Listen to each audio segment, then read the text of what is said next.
തിരുവനന്തപുരത്ത് ആശങ്കയായി അമീബിക് മസ്തിഷ്ക ജ്വരം. ജില്ലയിൽ ഒരാൾക്ക് കൂടി രോഗം സ്ഥിരീകരിച്ചു. നാവായിക്കുളം സ്വദേശിനിയായ 24-കാരിക്കാണ് രോഗം സ്ഥിരീകരിച്ചത്. നിലവിൽ 8 പേർ അമീബിക് മസ്തിഷ്ക ജ്വരം സ്ഥിരീകരിച്ച് മെഡിക്കൽ കോളേജിൽ ചികിത്സയിലുണ്ട്. നെയ്യാറ്റിൻകര കണ്ണറവിളയിലും പേരൂർക്കടയിലും രോഗം സ്ഥിരീകരിച്ചതിന് പിന്നാലെയാണ് മറ്റൊരു സ്ഥലത്തുകൂടി അമീബിക് മസ്തിഷ്ക ജ്വരം കണ്ടെത്തുന്നത്. നാവായിക്കുളം സ്വദേശി 24 വയസ്സുള്ള പെൺകുട്ടിക്കാണ് രോഗം.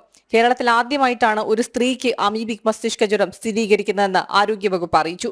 രോഗലക്ഷണങ്ങളോടെ ആശുപത്രിയിലെത്തിയവർക്ക് മറ്റു ഗുരുതരമായ പ്രശ്നങ്ങളില്ല. ഇന്നലെ വൈകിട്ടാണ് ഇവരുടെ സ്രവ പരിശോധനാഫലം ലഭിച്ചത്. വീടിനു സമീപത്തെ തോട്ടിൽ കുളിച്ചതായി യുവതി ആരോഗ്യ പ്രവർത്തകരോട് പറഞ്ഞു. യുവതി ഉൾപ്പെടെ 8 പേർ രോഗം സ്ഥിരീകരിച്ച് മെഡിക്കൽ കോളേജ് ആശുപത്രിയിൽ ചികിത്സയിലുണ്ട്.